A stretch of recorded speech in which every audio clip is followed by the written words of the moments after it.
Gen Z are the fastest growing portion of the global workforce.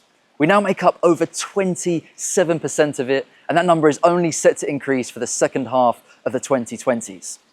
Yet, we're the least engaged, turning over at the highest rate of any early careers generation, and don't want the leadership positions of the businesses that we currently work in.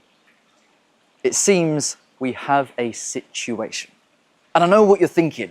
Gen Z, lazy, entitled, don't want to work, just want to leave at 5 o'clock and go and have a matcha latte, do a hot yoga class and become TikTok influencers. Okay. I mean, we do like a matcha latte. But at the same time, what I'd like to tell you is that Gen Z are none of those things. We are misunderstood and mismanaged. But generational differences aren't a new thing. There's always been that classic cyclical generational dynamic of young thinks old are out of touch and old thinks that young are lazy. That's always going to be there. But something massive has shifted.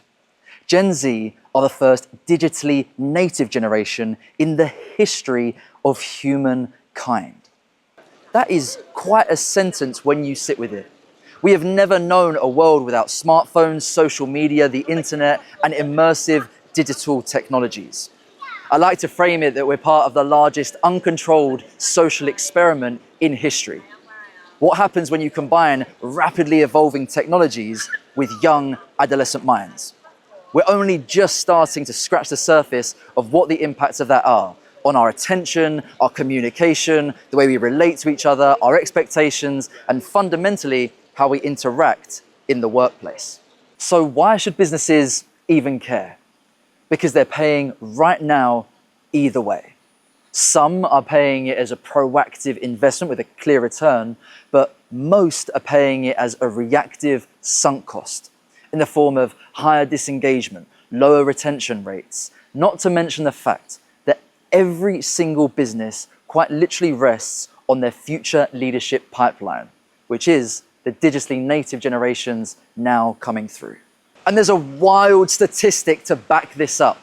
Only 6% of Gen Z say that their primary career goal is to have a leadership position in the business that they currently work in.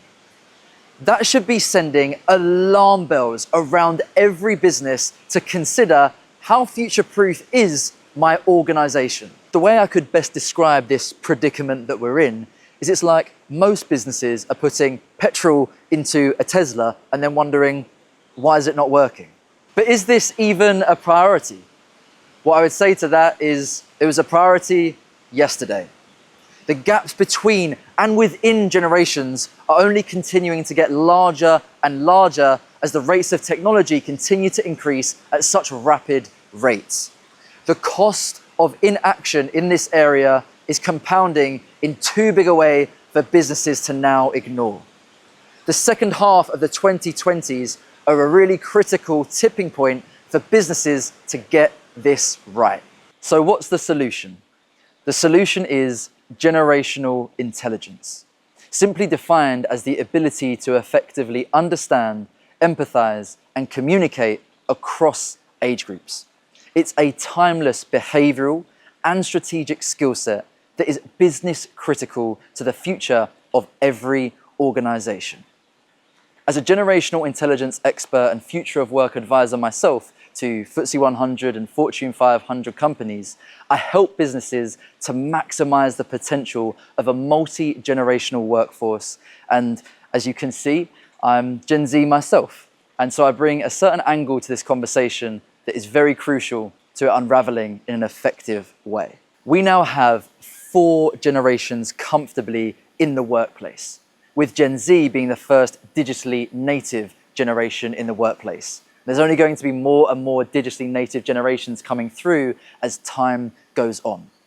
Most businesses are currently experiencing that as a massive source of tension.